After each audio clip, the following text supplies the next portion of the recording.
No, I don't want to give away. I don't really have a secret to my sauce here or anything. But I don't really like doing pre-interviews. I know some people do like that, but I feel that the conversation is more authentic if we just go at it like we're meeting up at a coffee shop or whatever. And I want it to be like we're sitting down and what we would be talking about at a coffee shop, at a bar, or wherever.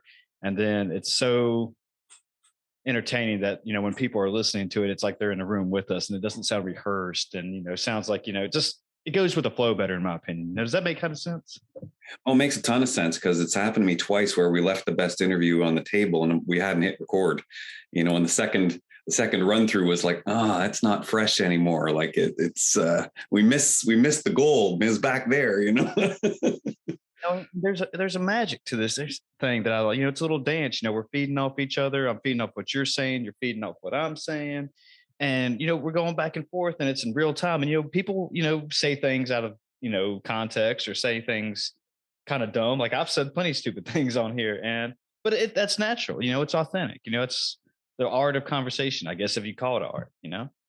I think that's one of the beauties of podcasts is actually making those mistakes and then going through whatever it is you think, your perfectionist brain has you going through. And then you just got to go, okay, well, we'll just leave that one out there. And guess what? The world didn't stop. And I guess I'll just keep going. And every now and again, someone starts laughing. It's like, yeah, that was pretty funny. Because I can laugh at myself a little here too.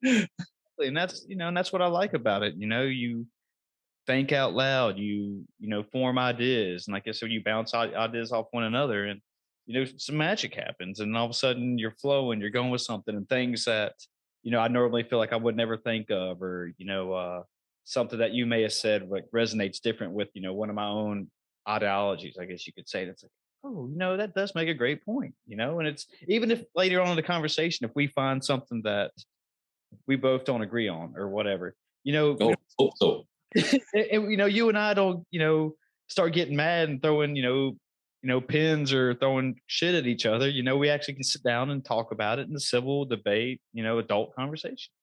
What can we do over Zoom? We can't even do any of those emojis like you can do on, Facebook. I can't put like an angry dragon face on you or nothing like that, right? Video version. So I guess, if we just start pointing at each other or flicking each other off. Yeah. But I guess that's enough about that. So, like I was saying, I really don't like doing introductions, but I guess, you should probably give a little bit of background so people kind of know a little bit about your background. And that way we can kind of take it from there and make this party happen. Yeah. I mean, so my name's Mike Hynes, and these days I'm an executive coach. I've recently released a book called The Myth Guided Mind, and it's how to unleash your inner genius, your God-given genius rather, at work and at home. That's available on Amazon. I'm 20 years, give or take, 21 years as a psychotherapist. I no longer do that. I've also been a butcher. I've been a mortgage broker, banker, did some pallet racking, shelving, painted houses, you just about you name it, I've done it. And I just kind of love life, and I'm curious by nature. And I think one of the things that got me into helping people and it was doing, now that I'm doing podcasts, like, I get to do this, and like lots of people listen in now, but I just love talking to people. Yeah.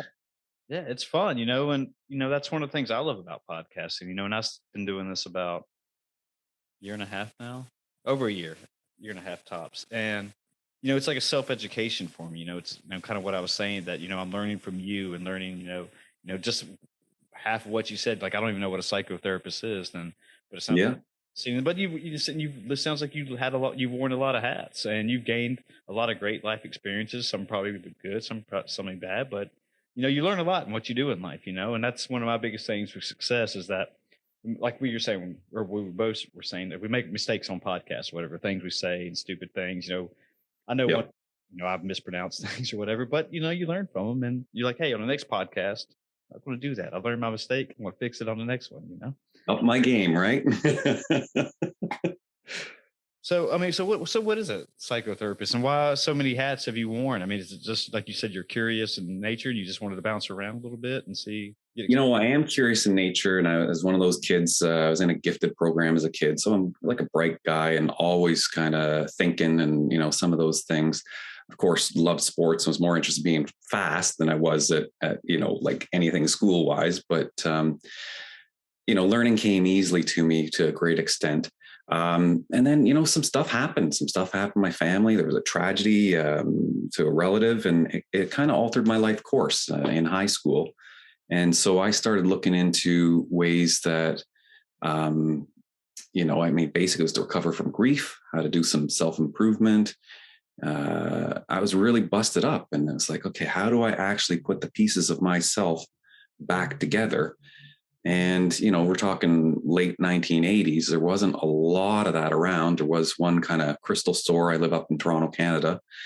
And then there were a couple of, sort of specialty bookstores, and you just had to go to them and search around and find people. Therapy, I said psychotherapy. It's basically the talk therapy. So, and I mean, these days, people going to their psychologist, going to therapist. I've changed lanes and I'm over on the executive coach and the personal coaching side of things, because I really kind of recognized in the last couple of years, lots of people are having issues, but they aren't like serious mental illness issues. These are regular people that just had a hard time because of everything going on in the world.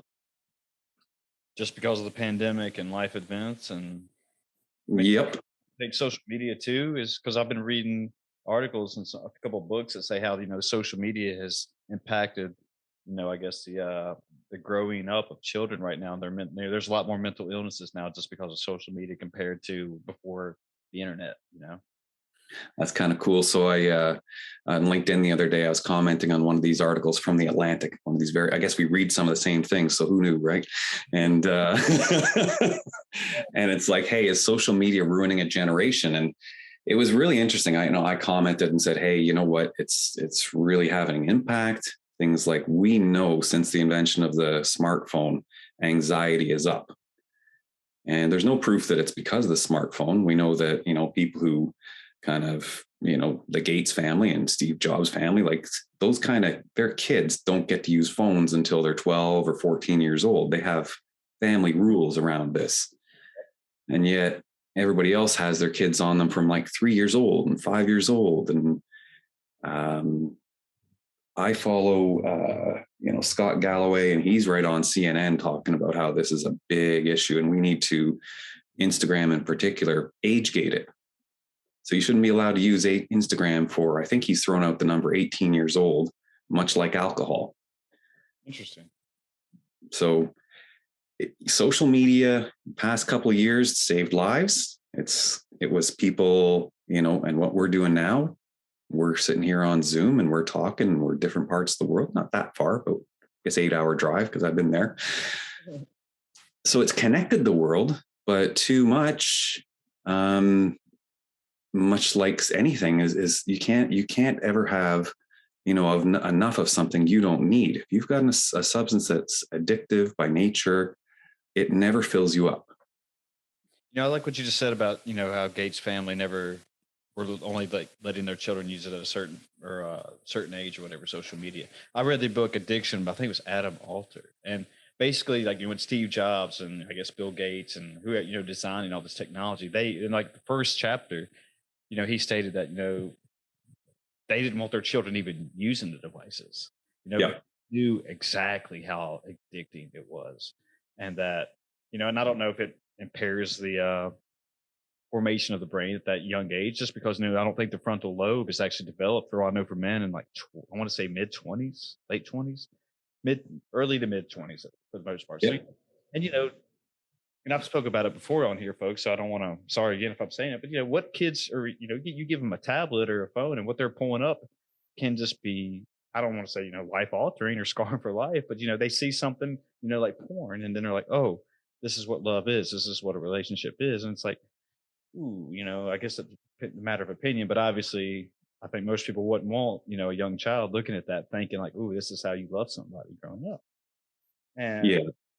I guess, and I like, sorry, I didn't mean to cut you off, but I like how you do say age gated, but it feels like it's kind of tough to do that, especially when they see mom and pop on social media just as addicted as anybody else, that. But and also I do get it that, you give your child a tablet or whatever and they'll shut up and go sit in the corner and watch a movie. And then, families can go do whatever they want to do.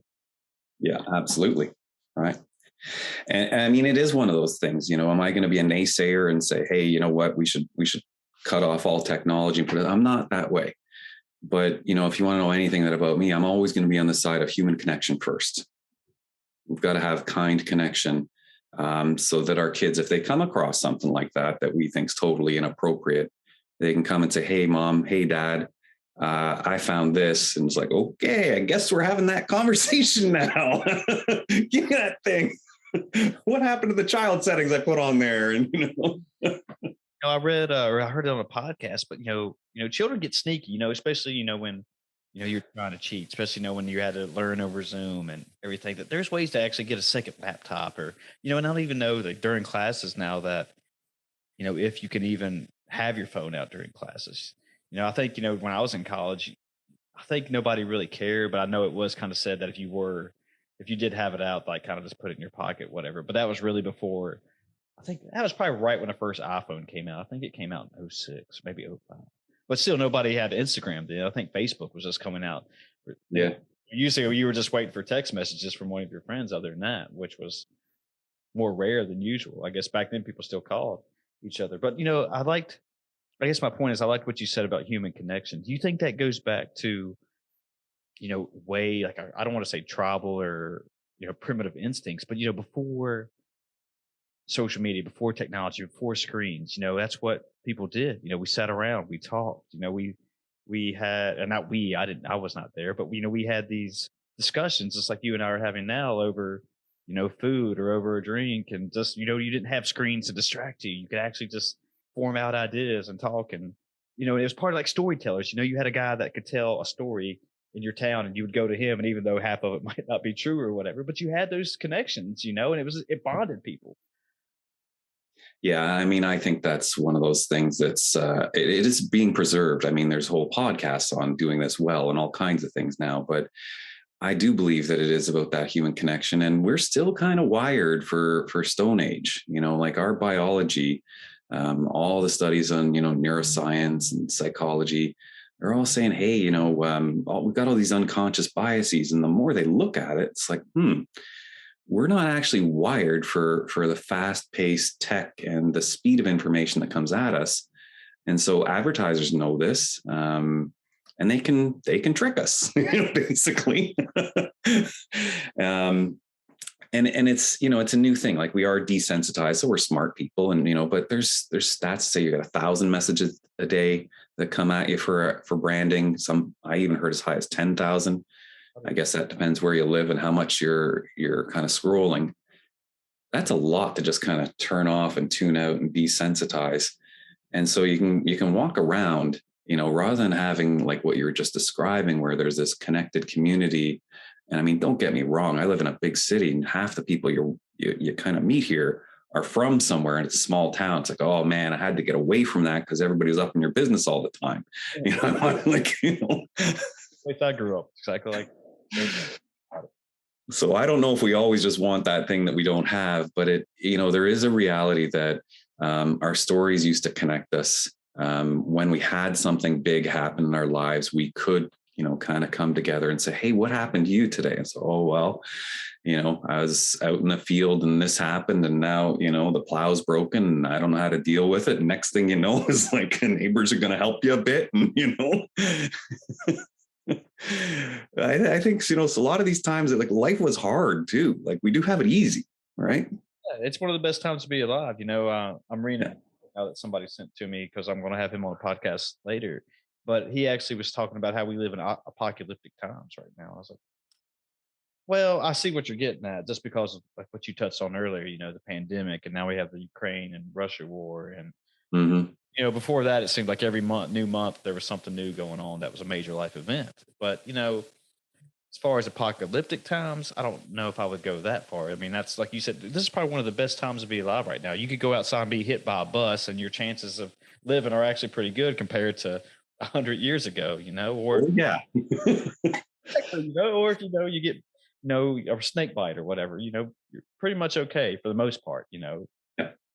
but and I don't want to shit all over technology, but that's one of the advances in civilization is with technology. And while we're able to live, have better, longer, faster, healthier lives, I guess. And I don't know about faster, I should have said that, but yeah. Yeah, and I mean it's huge, and especially you see some of the stats for men. The age that we can live to is going up and up and up.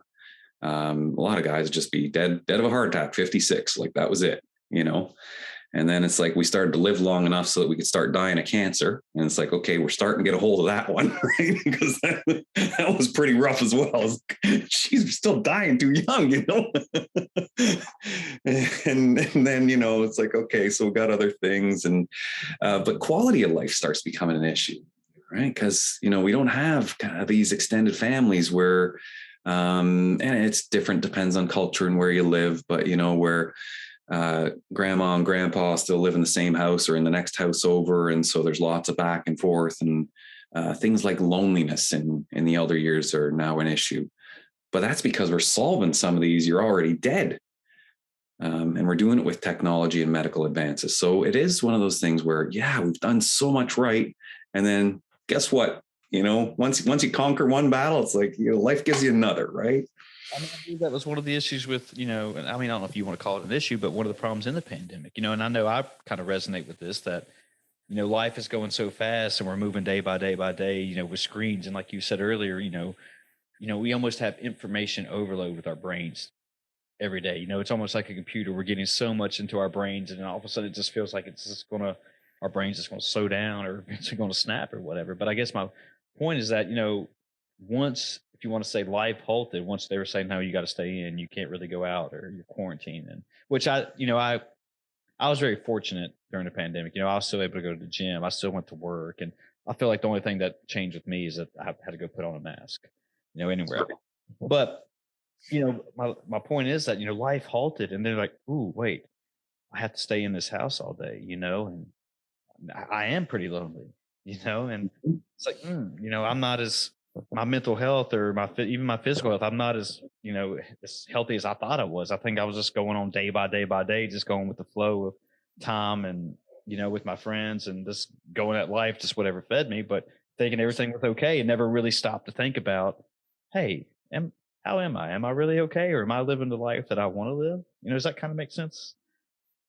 Oh, that makes huge sense. And I mean, I know, like, I was talking to people about their mental health on a daily basis at that point, and I really saw firsthand, like, some people just crashed. And then other people, I mean, I've got a friend who's a lawyer, and he's a divorce lawyer. And it's like, just called him one day shortly after, and he call me back kind of thing. He's like, how's your business? I said, business is absolutely booming, but I'm a bit worried. And I was like, how's your business? He says, I got so much business, I'm going to have to hire new people. Right. So Yeah. the catastrophes of sticking two people together or one person by themselves created all these mental health issues. And I started looking around, like, is the world ending? And it wasn't. And there were a lot of people, and we saw this, in some of the stock prices that just went sky high. And a lot of people's lives did that. And I was somewhere in the middle, like early on in the pandemic. I was like, okay, bars are closed and everything's closed. And next thing you know, it's like craft breweries do home delivery. It's like, you can buy that by the case at your door. It's like, yeah. And it's like, yeah. And I realized, wow, that's the pathway to end up, on Skid Row if I stick with this one. Like, but what am I going to do with my spare time? And I did look around, and there was, groups of people kind of in the middle, and there were these other people and just saying, wow, you know what? Like, my marriage has never been better. I get to spend all this time with the person I love the most in the world, and we're doing these hobbies and, gardening and redecorating the house. And so their life scores were going up and up, and people were saying that about their work. And so I was kind of like, I need to do more of that. I need to get the benefits out of all this spare time that I have, because it could make you crazy if you didn't think of something. Sure. Yeah. I mean, you realize that, some people always have finding excuses that I don't have time to do this. I don't have time to start a new hobby. And, just because, they do have a lot of stuff going on. But, when life came to that halt, people could actually figure out, hey, I have so much extra time now. I can use my time for something that maybe benefit me, and like something that I've always been wanting to do. And I get it, some people don't like to start new things because you're going to suck at it. George, what Jordan Peterson says, you're going to look like, Mhm. and nobody wants to. Nobody wants to you know, look terrible at something the first time they do it. That's why they never do it. But that's part of it, and you just got to accept that. And I feel like if more people would learn that's going to happen. I mean, just like this, me starting a podcast. I knew the first episodes and stuff, and even now, it's probably going to be me be trash, but that's like we're We're being trashed together. It's all right. We're killing it, man. but no, that's the whole point of it is that, you put in your, what do they say? You put in 10,000 hours to become good at something or become a master craftsman or whatever. And, I'm a firm believer in you get, what's the saying? You get out of it what you put into it or something. So, Yeah, I mean, I picked up writing this book. I'd wanted to write a book for a better part of a decade, and I think there's just something about blocking off the time. And for me, I needed help. And I actually needed, to hire someone who was really much better at being an editor and really understood how to publish, and was to help me with some of the writing in and of itself. Like I had to take the time to really sit, make a plan. I had to get honest with myself. I would have just kept procrastinating forever. So that became my pandemic project. It's like, can I get this done? And well, when I got the team in place, it was done in 3 months because it was all rattling around in my head. Like it wasn't like I'd just decided and never done anything. I'd been reading books and researching for years and years. so And yeah, the start, what's that? you basically wrote it in your head already. And so then you just started putting it on paper. Yeah. And I mean, I used a ghostwriter, and what that process was is talking just like this. And they take you step by step what happened in your life. And they say, oh, you missed a spot over here. What happened there? And it's like, oh, that was a juicy detail. It's like I'm blocking that out. No. That's what makes it authentic. You got to tell those things. And like, So for 10 years, you're wanting to write this book, and then you finally just decided to do it. And it was a pandemic project. Yeah. Yeah. So I And mean, then for those 10 years, you just decided that you just weren't ready yet. You just didn't know how to write it yet, or what? Oh, and then I fell in love, and then we had a kid, and then I needed to work more. And then it's like, so every year there's another excuse, right? I know how it goes, man. There's always 1,000 excuses to say no to something, but you know, but yeah, but and I can't speak to that because I don't have any kids and I'm a single man. I just got 2 dogs, which sometimes you see them in the background here. But um, yeah, but yeah, so I can put a little bit more time towards certain projects, and when I'm not doing this, I'm able to work my full time job and then still I go get my, I'm a CrossFitter, so I get to go give them my training and all that. And Yeah. it's also time management too, I mean, I try to treat this like I would anything else that, like I just said, if I keep putting more into it, I want to get a lot out of it, and I'm not trying to say like, oh, I want to get paid doing this, but just the self education and getting to talk with people like you about your life experiences and that Mhm. it's so nice. And you just learn that, hey, there's other ways and alternatives to life and not just the way you're going. Or for me, not the way I'm doing my life might not be the best way. And you learn from other people and like, hey, that was a great idea. Mike had tonight or whatever. I'm glad I learned something. Yeah. Yeah, for sure. I mean, it's funny, when like one of those things that was stopping me is it was hard. And I don't know, about 15 years ago, I started high intensity strength training. And the only thing got me into it is I'd been sitting basically for a living, and I'd been doing that for about 15 years. And by sitting so much, I gave myself a back injury. I literally had, the sitting disease that we talk about people getting now. And I was on my way home from vaccination. I ran into my trainer, and, he'd been shut down, back open, and then shut down a long time. I just told him what's going on in my life. And he said, dude, you got to write a book. And it was like it meant something different from him because I was accustomed to going in. And I mean, I don't know if you know that style is in the super slow protocol, and I'm with you. Ken Hutchins and so on and so on. But I mean, you go from one machine to another, you're done in 18 minutes. Yeah. Like you go to exhaustion on, leg press, and then you move over to, like the bench press machine, and you're cooked, and your body is still cooking for, 8, 10, 12 hours later. Sometimes you don't sleep at night because you're just still buzzing. Sometimes you sleep like a rock and you're up for 14 hours, Oh, yeah. But it's like, I don't know how I didn't connect that. I learned to do this really hard thing, took control over my physical body, effectively rehab myself out of the back injury. And then I found out, it's like, oh yeah, there's that knee injury from soccer, and there's that football injury in your shoulder, and there's this other one, who knows how, in your wrist. I mean, he went through my body and he says, like, you're a wreck. Your body's like an 80-year-old and you're not even 40, like. Oh gosh. And it was neglect, right? Yeah. But that was that thing, like you were just talking about, of pick something hard. I was terrible at the beginning, like absolutely terrible. I was too embarrassed to go into like a regular gym, which is why I want the private studio. It was like, okay, nobody going to see me here because I don't want to be seen as weak as I actually am. Yeah. And it stopped me, right? A lot of people don't like that just because, what you just said, you don't want to seem weak. You don't want to seem, the black sheep of the gym, I guess you could say. And just like everyone, you think everyone's taunting you or whatever, but it's shitty. And it's like, with body shaming and stuff like that, you shouldn't do it to people, even if they are in a gym and maybe they're at their day one, even though I'm at, my day 365 or whatever. Everyone's got to start, Yeah.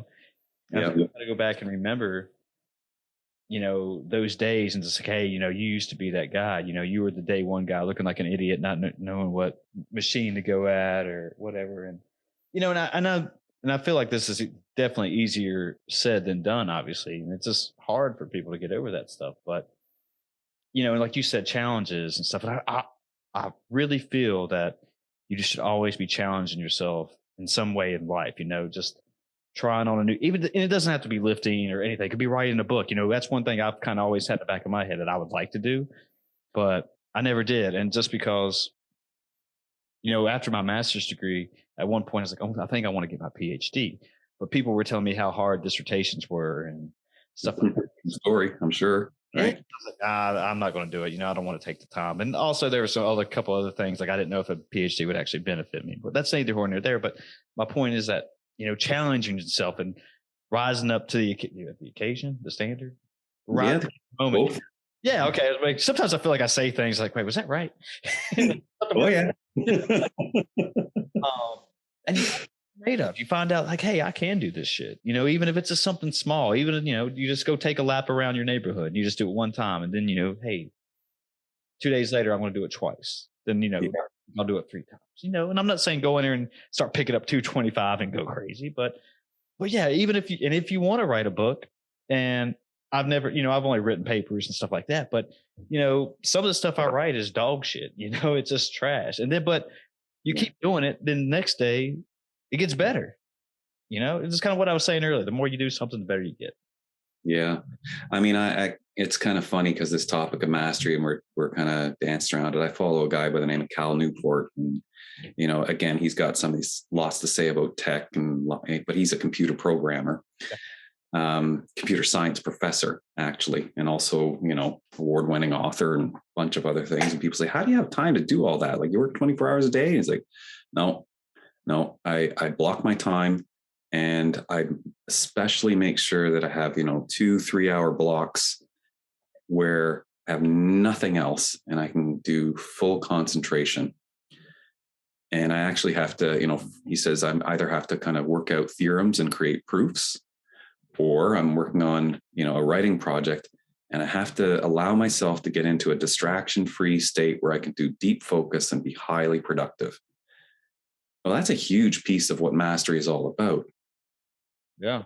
And in our distracted world, we tend not to give ourselves those things. We try and multitask and do this thing and that thing and the other thing. And I wonder if in the next 3 minutes I can get this thing done. Well, you kind of can, But if you have anything important to do, you need to set aside big chunks of time.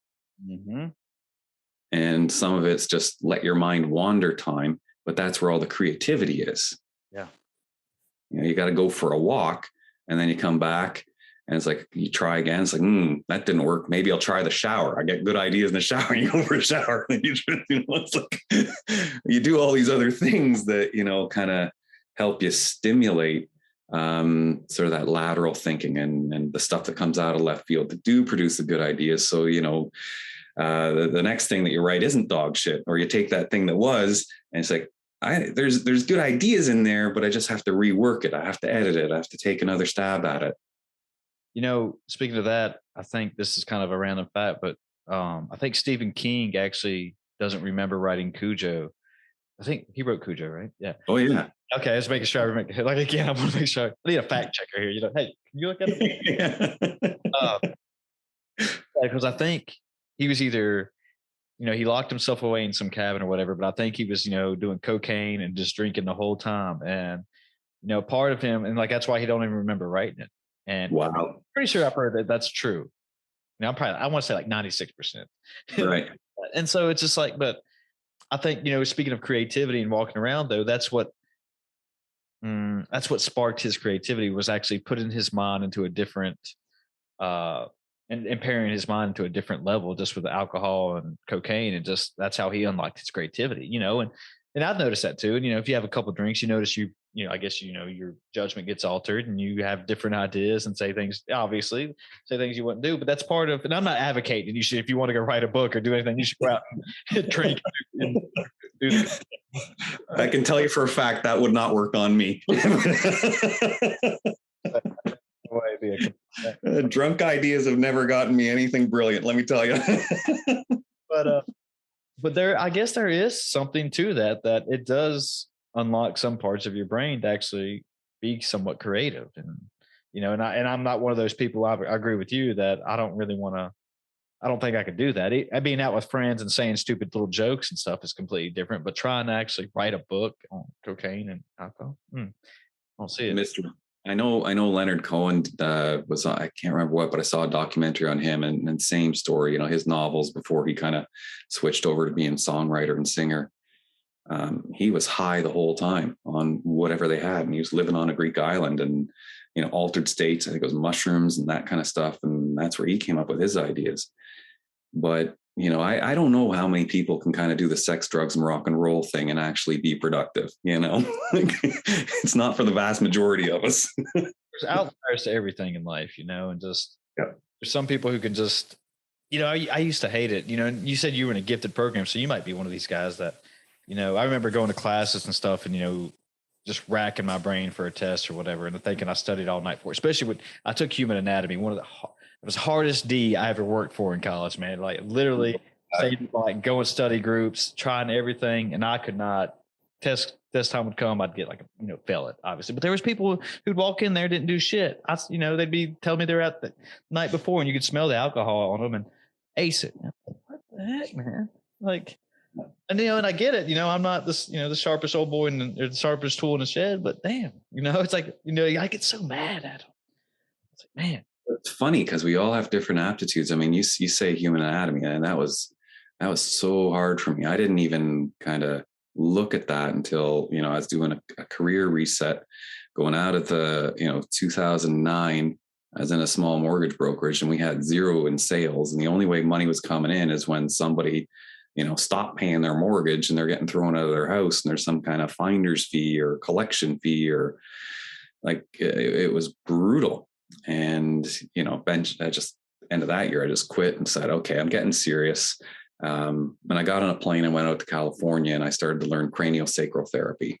And I had learned it before, but there was a way to get an advanced training in it by this guy by the name of Hugh Milne, but it was all anatomy. I never felt so stupid and so helpless and so like. So 2009, that was the recession, correct? Oh yeah. And I mean, I was in a subprime mortgage brokerage, and so remember that was remember subprime then. So was the recession and that just part of like, hey, I'm going to go into psychotherapy now? Was that part of the Reason why? So, I mean, I'd I'd been working part-time as a psychotherapist for 1997, I guess, graduated from university. 1998, I taught first year psychology. The one of my professors, the one who I was mentoring with, went on sabbatical, and I actually got that job. Kind of coolest and luckiest thing ever, because I only had a bachelor's degree, and there I was, with master's PhD students reporting to me. It's like, I was marking your papers last year. You weren't that good. It's like, how'd you get this? Because you didn't apply. It's a 40-hour a week job of teaching, and none of you wanted it. So it kind of created this kind of funny tension where people were definitely more educated than me, but I could teach. So I was like really good at teaching. I was not as good at doing psychology, and I was never going to get kind of the research papers and grants that some of these other people did. And they went, much farther in psychology careers than I ever would have. Sure. So talk about a long way to get to 2009. That's 98. So I'm learning, kind of hands-on mentorship. There's kind of apprenticeship style things to being a therapist in those days. I was doing it part-time and didn't quit my day job until the 2009, right? Because there was no more day job anyway. Like, zero sales in your commission-based company. I mean, it's not working out, right? And so I went and learned a hands-on therapeutic technique. It's all about, effectively you connect via touch, but you're connecting the human energy field to human energy field and bringing healing about that way. So explain that. So, like when you were like, so you were doing therapy on somebody, you would touch them in their hands, and that's would bring the healing. Is that what you're saying? So cranial sacral therapy. I mean, I've been through a lot of therapies. We probably couldn't do this in the next 5-6 hours. The number of things that I that I needed. I was a test case for a lot of people. Let me tell you, man. But I'm much better now. Pretty good. Yeah. No, I mean, it's kind of cool. It's like, I was kind of brilliant in this one sense and had a lot of issues in this other sense. But was always curious and always going forward. It's like, okay, so some really bad things happen to me, and I'm going to find a way to get through it. And one of the things that I really needed, because my body, I was just walking around in kind of a state of fear all the time. And craniosacral therapy, it's, cranial from cranium, and then sacral for sacrum, right? It can take you back. Hope you don't get any PTSD as I'm saying these words and anatomy and so on. So, yeah. So you all around. I see you starting to sweat there. Are you going to be okay? Again, but oh my God. Not anatomy, man. Why do you gotta end this interview? And I don't want to change any, hold on to your thought, but also I sat next to a really pretty girl in that class, and like every time I'd get my test, it was always a fail while she was getting B's, and I was like, God, and we were so close. You could easily see I got an F, and like I remember her like saying like, how do you think you did? And I was like, did fine. I probably got like a B or C, and get it back, and it was like a 32, and damn it. I got another F for fine, You got a weird grading system. Don't worry about that. Yeah. But anyway, keep going on. Tell me. Yeah. I mean, the very, very simplest thing is you personalize down and you hold their head.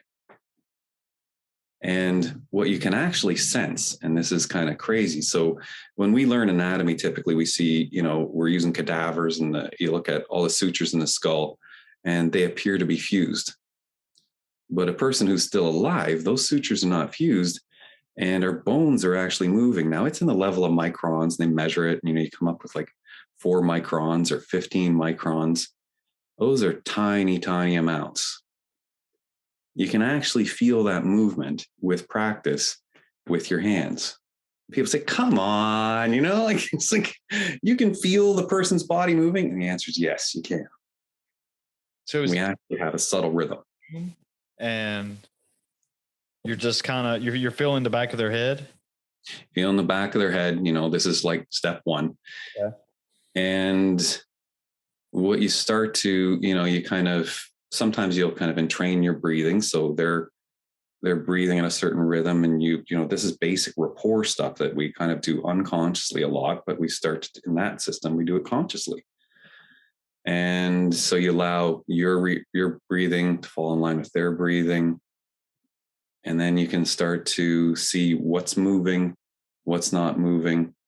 If you had any kind of serious head trauma, you'll get places that are not moving. And then other parts of the body are compensating because, like something's happened up here from an old injury. Yeah. And you can actually bring the body with a little bit of assistance. And this is one of those things where you're using effectively the gentlest of touch. This is not like chiropractic where, if something's out of place, you push it back in, Right. but it's in the same family. Does the person have to be in a certain state of mind when you're doing this to them? Or are you just telling them to relax and just, having empty thoughts or whatever? Yeah. So I think, most people that come in the state of mind, well, this is bullshit, not going to work. So I think that's the place where everybody has to start. Right. But I feel like I'd be kind of like, stop touching my head. Yeah.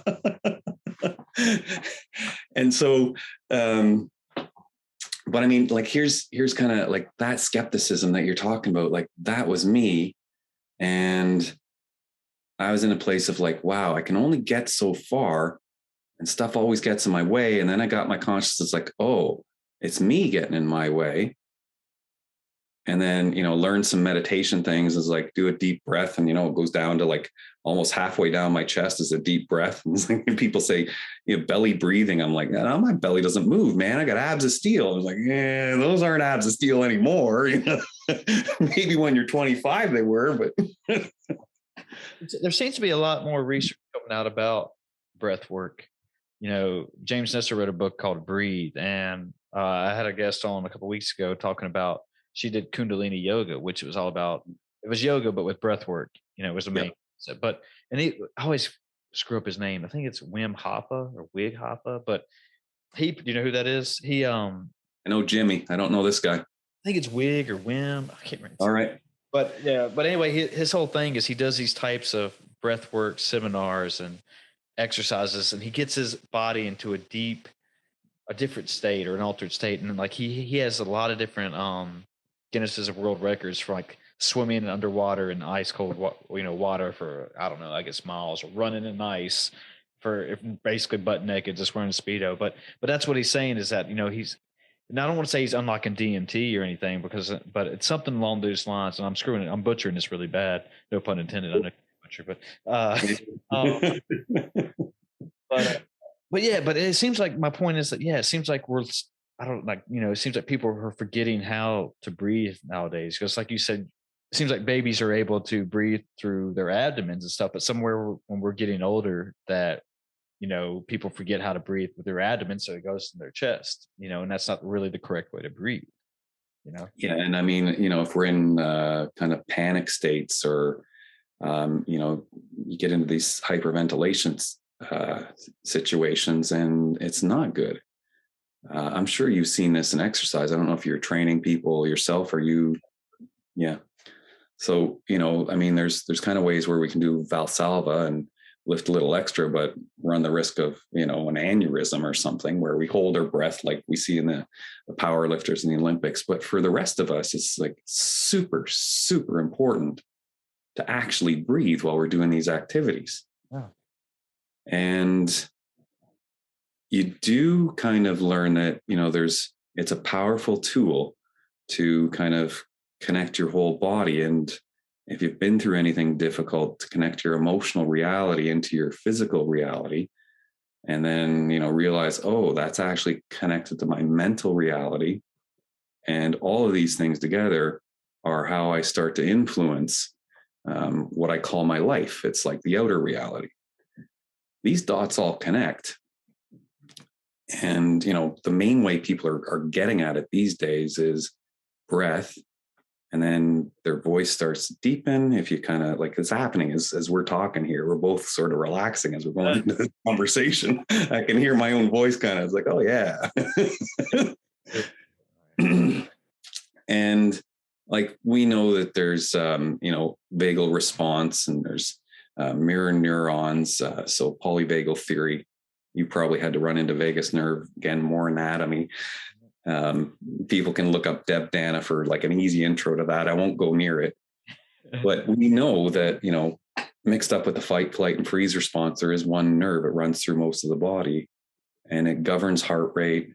It governs digestion. Flip of a switch, blood flow goes away from the major muscles, like the legs. I mean, goes away from digestion towards the legs to do fight or flight.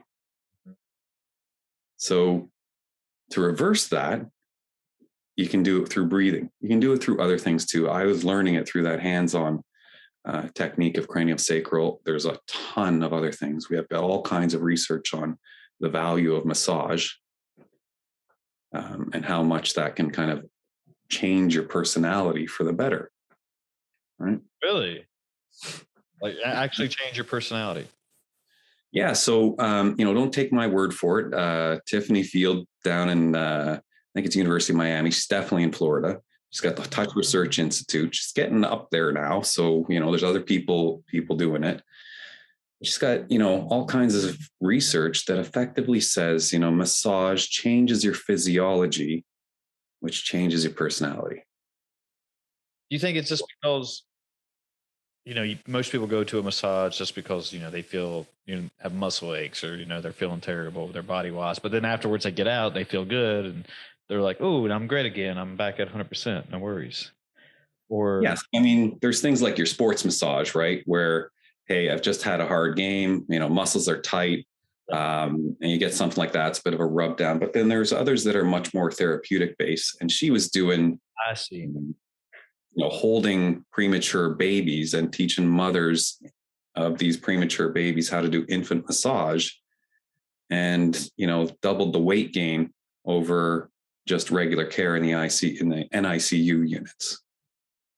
Interesting. Right. So touch means that much to us. And we forget about this. Like we forget we're biology. We like to think, oh, I'm this rational creature with these thoughts and I'm in control and I just got to figure it out. But it's really not always that way, I mean, you think you're in control or whatever, but then you come along a different path of life and then you're like, ooh, maybe, something hits you and you're like, ooh, maybe I was not, like a fight or flight thing, like you just said. And you're like, like it's one of those things that, you come up, it's like, hey, if this ever happened, I'd probably be brave. And, like a bear would come out and I'll probably take off and fight him and, be no big deal. But it's actually like, then it comes down to it. And then you see the bear and you just instantly oh, I ain't messing with that bear. And you take off running. Yeah. Alternate experience, it's just. But that's why we train. I mean, whether it's fighting or the military, like we train and train and train and train so that we're in a life and death circumstance. We act on habit, not on our natural physiological response to get the hell out of there. Yeah. Right. And, it's because the adrenaline hits, like every fiber of your being is now vibrating. I'm going to die. Now, sometimes we do that in other ways. And certainly in, in high intensity exercise and CrossFit, you want to bring yourself up as close to that fight or flight response. You actually to stimulate new growth. Yeah. Doing it on purpose. Yeah. Yeah. If you can exhaustion, exactly. Your body's now saying, we're going to die if I don't do this next rep. Right. Most part. Yeah. Right. Yeah. I mean, I'll try not to teach that for the most part, but yeah, I mean, that's where the competitive side of that comes in here is that, you want to push yourself to those limits and find out, hey, I can actually, like you said, I can train. Maybe not the day one I can do this, but after training this much, I know my limits and I know I could push myself, a little bit further. What is it the mind gives out before the body does? Like your actual body will go a bit further if you just push it, but it's like your mind is saying like, nah, we're good here, bro. We don't have to keep doing this. You met your mats, but if you push a little bit harder, you find like, oh, I can actually get myself to that next rep, and I actually can last a little bit longer in this workout rather than the first 2 minutes, Okay. Yeah. And I mean, I'm going to be the first one to say, yeah, safety first and so on. Like, if you're going to do exhaustion, you drop the weights down so that you don't injure yourself when you're truly exhausted. Right. But you think you can train the brain. So if you find these fight or flight modes, that it's always like you can know exactly what you're going to do right in that moment. Is that kind of what you're saying? That I'm going to fight rather than flee? Well, I don't know if it's that straightforward, but what I'm kind of saying is, Yeah, I might need to. this is like a trigger, right? So we definitely have like constellations of thoughts that sit on top and kind of cohabitate with sort of bodily states and emotional states. And so we always talk about, like, oh, I've got these tapes playing in my head, or I hear this certain voice, and but that's usually going on with, a feeling state, and there's also a bodily state to go with that. And this may sound kind of far out, but if you look at anybody who's an actor, they know just how to stand, what posture to hold, what kind of facial expression. So usually they don't have to say a word. You're already like, whoa, this guy's like intense, like something's going down. Like, just look at how he's walking across that stage. Like, we know that, and we all can kind of feel that. We don't talk about it much, but all that information is conveyed. And we actually are pretty wired visually to pick up what's happening in musculature around the jaw. So the obvious one is smiling in our culture, but somebody's got a clenched jaw and we're kind of face to face, we're going to be registering threat, Sure. right? Sure. And so I'm just saying, hey, like, these kinds of things are more connected to our thoughts. And then we kind of realize we're sort of irrational, emotional, physical beings that are biology first, with a little bit of humanity resting on top that we like to think is in control. Does the subconscious play into effect in any of this? Yeah, you could say the subconscious. And I mean, there's, Kahneman's talking about system one thinking, system two thinking. I certainly learned, the Freudian system first, and that's a little bit dated, but, Kahneman kind of talks about most of us are much like a lawyer resting on top of the back of an elephant. And, what you're describing as the subconscious is the elephant. It's deciding where to go. It's doing all the actions. And what we do after the fact is rationalize what all this behavior is we've just gone through in these decisions. What is the Freudian system you just spoke about? That's the conscious, conscious, subconscious, and then he did id, ego, and superego. There's a couple different ones along the way. So what do you mean by ego and superego? Like saying you have to have an ego to be a certain way, or like to be, because I've always asked that, do you have to have an ego to be successful, or? So I'm gonna land. There's lots of answers to this one, but I'm gonna land on the part of it's really good to have a healthy ego that is flexible enough to be set aside and dropped when necessary. All right. So it's kind of like you're going to have enough to go and accomplish something. You don't want to be in a state where you're deflated. You have no ego to start with, because you're going to hear a lot of things, coming out of like the meditation, self-actualization world. It's like, okay, you got to let go of ego. It's like, okay, but first you have to develop and then you have to let go. Mm-hmm. Well, a lot of people's, this, like, I was listening to Mike Tyson the other day, and I'm stealing this from him, but he was saying, a person's ego could be that, they learn to let go, and that's just their ego right there. But they're still like, you just beat somebody in a match, and he's like, yeah, you go up to him, say, good fight, good luck on your next stuff, wish you all the success and your future endeavors, your future fights. And that's your ego, instead of just being the alpha male who probably most people, I guess Mike Tyson probably was like this back in his younger days, because he actually talks about, we might be getting off a little side tangent here, but I like this one. I used to watch his fight. So we're going. Yeah. a lot of his podcasts lately, and just I used to think of him as a, I guess like you would think of a random stereotype jock. He's probably just a fighter. He probably doesn't have well thought out thoughts, and I'm not saying I do by any means, but yeah, when you actually hear him talk, he's like, huh, where did you learn all that? Where did you get that? And he actually has this, I'm kind of losing my train of thought, but he has this conqueror's mentality in his in his idea in his brain that, and that's what he always wanted to be like, like Genghis Khan and Alexander the Great. Like he goes off on all the history of all these great conquerors, and he's like, no, that's how I wanted my mindset to be when I entered the ring. And I think one of his documentaries, like when he's actually walking into the ring, like in the back, I think he's staying pretty calm and humble. And but when he gets up to the ring, like as he's walking in, he's like, I am a god, and starts thinking like Wow. that. Yeah. And then he goes into that mindset. And I forgot the guy who trained him, but he's like a super philosophical, great guy too. And I can't remember his name off the top of my head, of course, right I now. think you had Customato and a There you couple go. other along the way. Yeah. Yeah. Like after all Mike Tyson's fights and his knockouts, he goes up to the guy and like hugs him, or he was actually helping him up too. And I don't know if that was just part of his nature. And like that was kind of like, I guess my point is this, his ego was like, hey, as he was calling himself a god, but then he was kind of humble at the same time, like hugging him, and like you could tell like he was like there just, which it could have been just all for show, because then I guess you could argue that, well, he bit Mike or Evander Holyfield's ear, so Yeah. but um but yeah, But yeah, that was my point. Yeah, yeah. that's a part of it too. I mean, it's a really fun thing. Like if you look at kind of Mike Tyson and some of those fights, he walked in, it was like one punch and fight ended. He was looking to end those fights, in 11 seconds because he needed one to go over, from his corner to the center and hit the guy. And like, I mean, he was an absolute wrecking ball.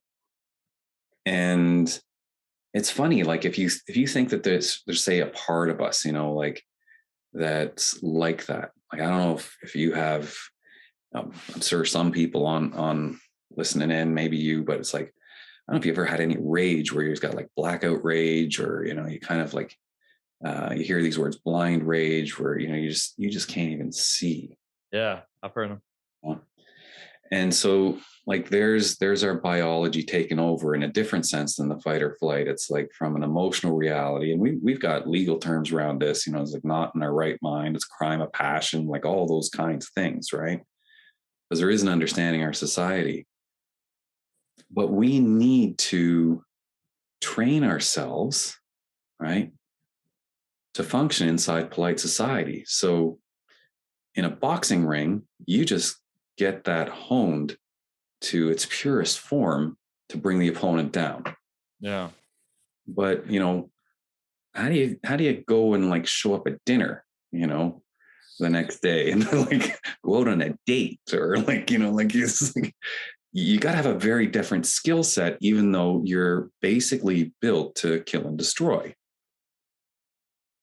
I mean, is that just part? Yeah, I mean, No, this is part of the human condition, yeah, right? that kind of goes back to when we're talking about the old days, that was how we got our food. It was like, hey, we have to go out there and actually hunt and fight for something if we want to eat tonight. It's our fittest almost, and that Gather some berries if you miss. kind of what part of, I guess you could say, in our evolutionary DNA, and it just stuck with us that some people have that mentality, like, hey, I got to be the leader of the household. If our family wants to eat tonight, I got to go out there and get something, and with whatever tools I have.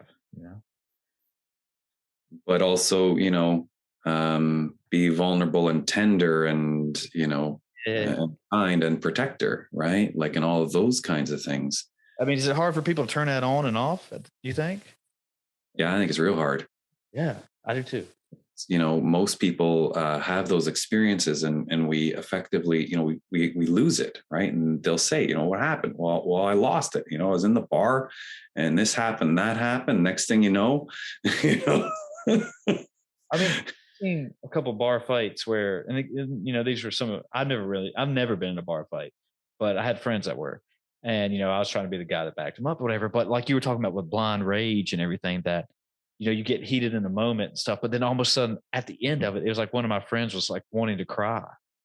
Yep. Yeah, and it was just because it's like, hey, what happened? You went from ballistic back to -2, and now you're crying, and it's just, you're trying not to make fun of them, but and then one day I think I actually got into one of those states where I got so mad. I think it was my brother and I got into a huge fight or whatever when we were younger, but I remember like just I had no idea how to handle my emotions, and I almost started crying.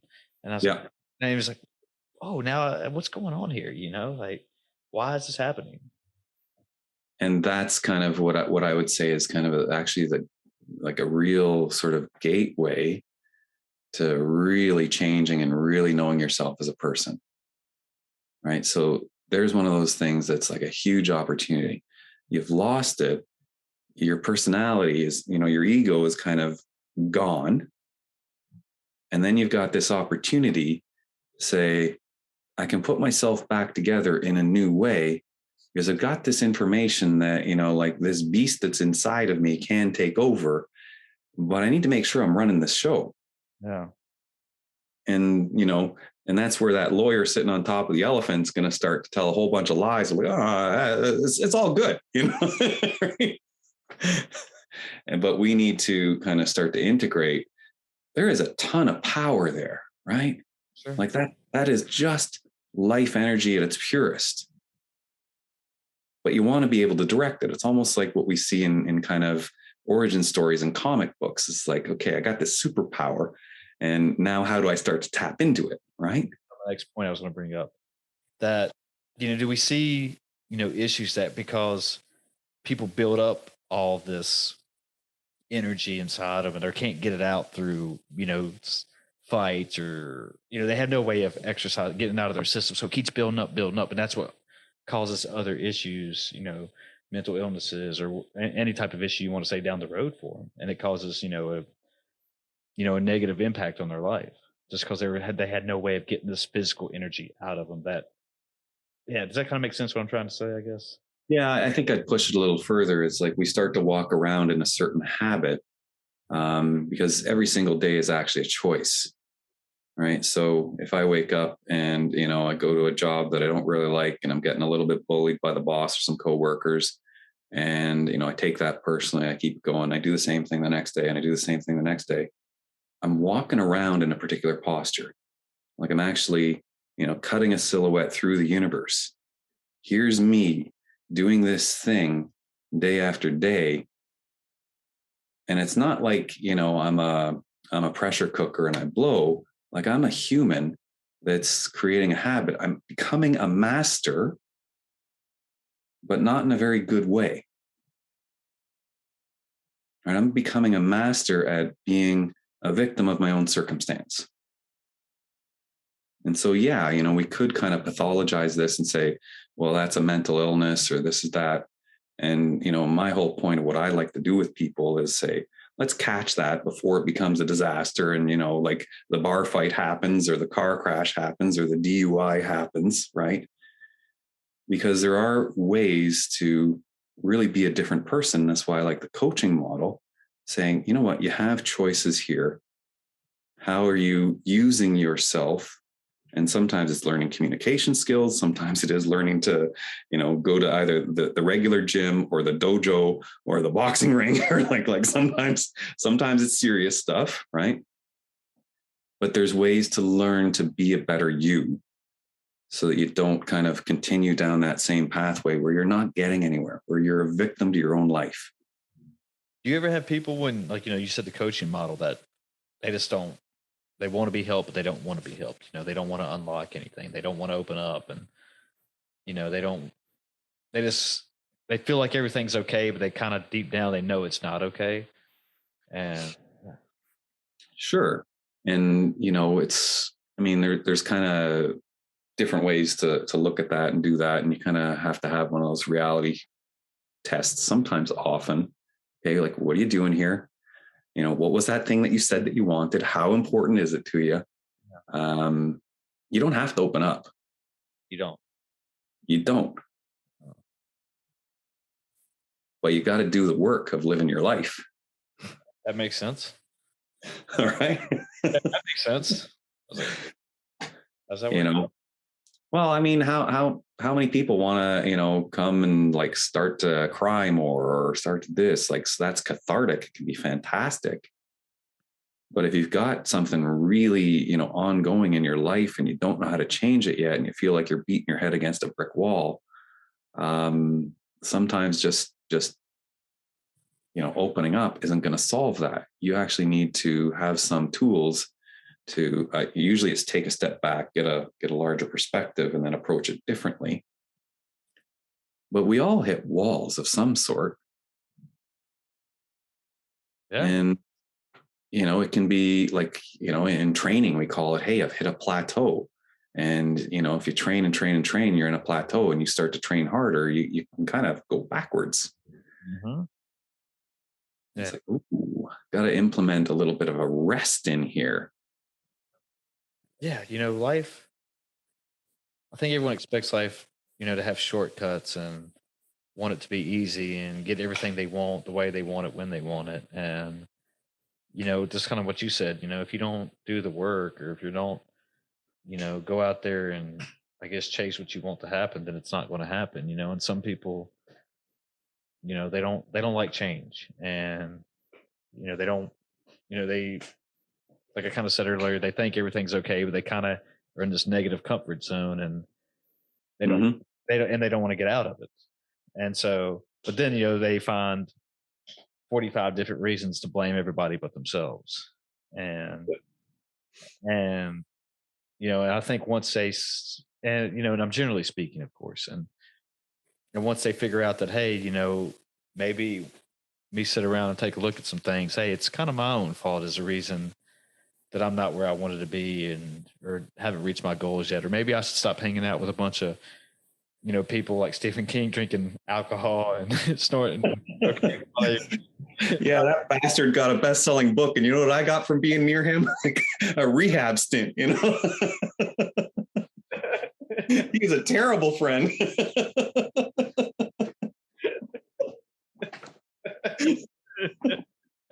But yeah, and they kind of blame it. Well, it's their fault that I didn't. Well, a case like that, it is, but you still can't go near him anymore. I that wrote that book, but I did, but I was too busy still, hitting the cocaine, I guess. But yeah, I kind of lost track what I was going with my point, but uh, Well, no, I mean, it was really clear. It's like, you got 45 different reasons you don't want to change. You're not able to change. Like sometimes we do need some outside sources to be that positive influence. One of the things in my book is kind of saying, hey, let's use some of these old stories like mythology, right? And we have to kind of get to a point of readiness where something happens, something goes wrong. And then we start to open up, say, all right, okay, now I'm willing to make this change because it's just so painful. I can't do it the old way anymore. like you And almost then bottom the guy, or something. what's that? You almost hit rock bottom or something, and then you decide like, hey, now I got to change. Like, Yeah, I mean, I'd love for people not to do rock bottom. I grew up with, say, Star Wars, right? oh yeah, And so Luke's trying to get off the planet, and his uncle says, "Sorry, son, sorry, nephew, but son, you got to. I need you for the crops this year. You can't just go flying off and join the rebellion." Then R2D2 and C3PO are there. He has to follow them with the message for Obi-Wan Kenobi. So he meets the guide. He actually meets the person who can change him from this victim of my uncle never lets me do anything, right? There's the blame. There's the youth. He doesn't really know how to do much. He's got big dreams. That's it. And it's not until, the stormtroopers come and kill his aunt and uncle that he's willing to say, hey, I'll go on that adventure. I'll take that step. I've got nothing left. I'm absolutely desperate. I'll go do your crazy journey with you. yeah. But that's transformation. And that's when he engages in learning, and he's got to let go of his old life, right? Oh, And his excuses could have gone forever if like those terrible things didn't happen. And this is, I think George Lucas borrowed off of Joseph Campbell, and got a bit of consulting there. Is like what makes those old stories work. Like we were talking earlier on in the episode, where we sit around the fire and we've got the storyteller. Like that's just ripped off from some of those old stories of how to do it right. you said in your book you're using mythology. Are you go back to Greek mythology, or Yeah, yeah. There's a little bit of Greek mythology there. It's the point is some of what I just said to you. Keeping it on a high level here of like there is this structure in a myth of the hero's quest, and there's actually other ones, but that's the one of transformation for sure. Right. But yeah, I borrow a little bit from Arthurian. It's funny, I didn't actually know two of the myths when I started writing the book. Which Like, so there was Chiron. In the middle of writing the book, and back and forth with the editor, and we had a lot of content. Like, this isn't tying things together. It's and I had a friend. She lives in Florida, and she was one of the people in the training with cranial sacral therapy. She's highly intuitive, and sends me a text, and she says, "Are you okay?" I said, "Yeah, great. I'm writing this book, and if you asked me a few months ago, I would have said maybe a little lonely and possibly depressed or something. But I got a mission again. I got a purpose. I got a reason. It's really exciting." And she says, "No, I'm not getting that. He says, "You're gonna have to call you. How about tomorrow?" I said, "Okay. Well, I'm home all the time." So we're talking a little bit, and I'm saying this, saying that, and she said, "You got to hear about this thing, Chiron." And I'm like, "What's that?" And she says, "Well, what do you mean, what's that?" It's like, you had this trauma stuff, and you've dedicated your life to healing people. Once you let go of the day jobs, like this is you. And I was like, I never heard of this guy. Well, of course he's in like all the movies after that. So he's a centaur. Okay. Right. And talk about having a blind spot. Like, I had watched movies and this character was in it. And sure, I hadn't read the Greek myths with him in it. But, he was, of course, it's a Greek mythology. So it's a step before Zeus, the Titans, is it? The original one? The Titans are above Zeus, yeah. Yeah. So anyway, his father, of course, takes on the body of a horse, rapes his mother. The child's repulsive because it's born half horse, half man, right? Yeah. But he isn't raised with the other centaurs. He's raised to learn medicine, music by the other Greek gods. And he becomes a healer. Now, he actually gets wounded by Hercules, who's there for healing, has already killed the Hydra, accidentally shoots him with an arrow, and he's mortally wounded. But because he's immortal, he lives this life of absolute pain, and he's always searching for a cure for his own pain, finds cures for many, many, many people and helps them, but lives this life of agony. And he's finally released by cutting a deal to free. Now I can't even think about my own topic in my own book. This is beautiful. Talk about making mistakes. Like, this one's epic. That's the reason. Did I say that right? Is that right? I'm pretty sure it's the names I'm missing of the Greek gods, they're in the book. Please read the book, because then you'll hear the right version. No spoilers here. We're just testing the readers. We don't give away. I'm failing my English test again, man. It's like it's like high school over again. My friends who I've had on here a couple of times, but it's like we were talking off air, and I was like, man, I get on there and we start talking, and I feel like I forget everything I've ever been taught my whole life. And I don't know what it is. It's like, do I actually know stuff, or I just over here making shit up out of off the blue? But it was like, no, he's like, that happens to me too, man. Just you start talking, and it's just like stuff slips my mind, like Customato. Like I was like, I could not remember him. Yeah. Yeah. Well, I got Customato for you, so that's all right. We picked each other up. Like you said, like I said earlier, we got a little dance going. We're helping each other, bouncing off each other. But the whole point of that was like, here's a central theme in my own life. And I didn't know what was going on. I'd been hurt. I'm healing others. And I hit 50, and it turns out, there's a comet, and it's in retrograde right now. Is it going backwards in the sky? And this myth of Chiron right now is when you're at age 50 there's a time, you look up on astrology websites, this is the time where people at that age actually kind of can go into a state of reflection. So I've got this coincidental thing in astrology happening, this myth, a person I haven't talked to in about 3 years saying, I have to text you right now or something really important.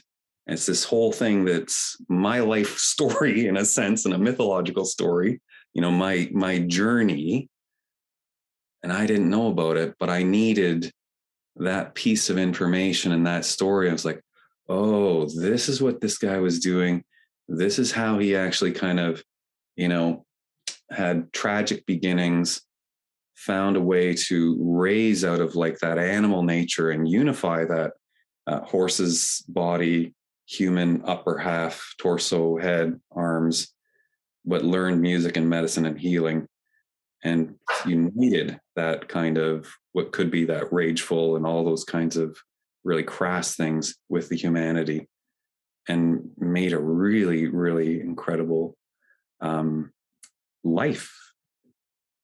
And me going into, I like to call it the second half here, I have a whole opportunity to learn that myth and really take the deep learning out of like a really couple 1,000-year-old story, 4,000 years old, probably.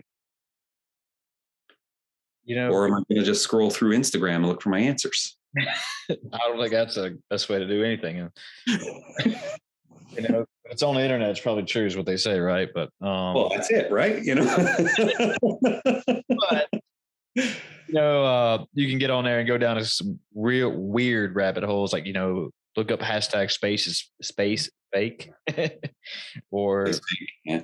yeah. So yeah, one of those weird ones. And you don't think space is fake, do you? I hope I didn't offend you by saying that. No, man. I was like, anybody out there, I'm sorry, but yeah, if yeah, no, I believe in the lunar landing. I was hoping for bigger things coming out of the UFO files, and not much happened there, because I have a friend, and he was in Costa Rica, and he swears, and no reason to lie to me, but he saw these lights coming towards him. And it's like, all right, how much did you drink? Like, what was this? He says, no, man. It's like, yeah, I know it's me and all. And he said, but we're all on a beach. There's a bunch of us. And we saw these lights come towards us. They got bigger and bigger. And then they flew off in the opposite direction out of sight. He says, they're UFOs. He says, I know they're real. And he's like building me up. And he's like, it's all coming out. It's all coming out. And I have a friend that was on here, way back when I first started podcasting, and I think he's from Costa Rica or Puerto Rico, and I can't remember which one now. But he had almost the exact same story, that I think he was little and they were on some big hill plane or something, and all of a sudden these lights just came out of nowhere, and they just kind of hovered above him and everything. It was like him and a group of friends, and all of a sudden vanished. And he's like, I swear. And he said the same thing. I swear they're real. I swear I saw them, And then just like, I don't know. It's fun to believe in. Do I really believe in it? Yeah. I mean, it's fun. I don't know. I mean, I've never, do you know who Dan Aykroyd is? Oh yeah. Okay. And like, he's got a couple great ghost stories and alien stories, how he had some kind of a ball of light kind of following him around at a hotel in Minnesota or something. And which, yeah, he's got some wild ones. And like, he actually, I think he actually slept with a ghost, or it was something along those lines. I might be missing the story. Yeah, I was like, are you just doing this because of Ghostbusters, or? Yeah. It's a movie in the franchise coming out. You're bringing this out now, right? Years ago when he was saying this, so I guess it's pretty real. But yeah, so I was like, there's got to be something out there. Now that now the government's kind of getting in on it and they're releasing files. And I forgot what just happened a couple of weeks ago, but there was something about they released even more stuff about like pregnancies and things like that. But it was like nobody cares. All this talk all this time, and like it's not bigger news or bigger events. And they're building it up, and there was a documentary on PBS, and I watched it, and the big things are coming, and they were apparently not that big. Yeah, whatever's in the files, So I wonder if it's just this overhype. They found a couple things, but it's kind of like, well, we don't know. But there's a guy, Commander Fravor. He was something in the Air Force, a big time colonel, or I always forget the ranks, but he actually claims he saw it. He calls it a tic tac, and it was something that was just had no physics of this earth, like the way it moved and went up and down. It was like signal jamming, like his radar, and like that. Apparently, that's an act of war, and do that, yeah. And so, but yeah, they have it on video, and it's literally, and like all of a sudden, it just went into the ocean, then came out, and it was gone. Right. Now there's like some beliefs out there. Oh, there's some stuff. They're in the ocean. They're very, because you know what? We've only explored what, like 10% of the ocean. Well, I haven't, but humans. But yeah, I always hate it when I say we. It's like I didn't do it. But You can claim part of it. You're part of the human race, right? We're all in it together. Talking to sports fans, it's like, man, we lost that game last night, and it's like, well, I don't think you lost it. Did you play? I mean, were you just yelling at the TV? Yeah, I know. I don't know how it's going to go, but it's like the Raptors not doing. There's a lot of people up here saying, "Man, we lost that right now. We're supposed to be winning." Mike, let's take this one home, man, before we start getting too conspiracy theory here on aliens. Oh yeah, but and time flies. Yeah, dude. Dude, this was fun. This was a great conversation. Yeah, I really enjoyed it. If people want to find the book, find you, all that good stuff, how do they do that? michaelhynes.ca, and the book is on amazon.com. And here, hold it up. That's The Myth Guided Mind for anybody who's actually, watching the YouTube version. Unleash your God-given genius at work and at home. And probably the busiest place I am, social media, would be LinkedIn. So you can find me on there, and by all means, connect. That's Michael Hynes, Hynes, not like ketchup. Thanks again, man. This was fun. We appreciate it. Great meeting you, Chris. You too. All right, everybody, we're out of here. Good news and good night.